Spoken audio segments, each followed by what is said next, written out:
میں اس وقت موجود ہوں پرتگال کے شہر لسبن، اور یہ علاقہ ہے مارٹن مونیز۔ یہاں پر زیادہ تر پاکستانی، انڈین، بنگلہ دیشی لوگ رہتے ہیں۔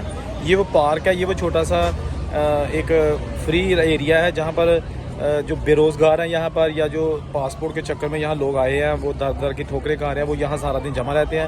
شام کے وقت یہاں پر مارکیٹیں لگ جاتی ہیں، بلکہ دوپہر کے بعد ہی یہاں پر جو پاپڑی بلے، چاٹ اور چائے اور اس کے اسٹال چھوٹے چھوٹے لگ جاتے ہیں۔ جو ہی پولیس آتی ہے یہ لوگ بھاگ جاتے ہیں، پولیس جاتی ہے پھر یہ یہاں پر اسٹال لگا دیتے ہیں۔ لوگ یہاں پر آئے ہیں جناب اپنا یورپین پاسپورٹ حاصل کرنے کے لیے، لیکن یہاں جابز نہیں ہیں۔ یہاں پر جو ہے نا وہ ہر بندہ جو ہے نا وہ رہائش کے لیے ترس رہا ہے اور روزی روٹی کے لیے ترس رہا ہے، اس لیے یہ لوگ چھوٹی چھوٹی $1 1 یورو یا 50 سینٹ کی چیزیں بھیجتے ہیں تاکہ ان کا گزر بسر ہو سکے۔ یہ جناب بالکل یہاں پر دیسی ماحول ہے، ایسے ہی لگتا ہے کہ جیسے کسی لاری اڈے میں، پاکستان انڈیا میں جو لاری اڈا یا کوئی پور ایریا ہے وہاں پہ رہ رہے ہیں۔ یہ پرتگال ہے اور اس کا بڑا طاقتور پاسپورٹ ہے جس کے حصول کے لیے لوگ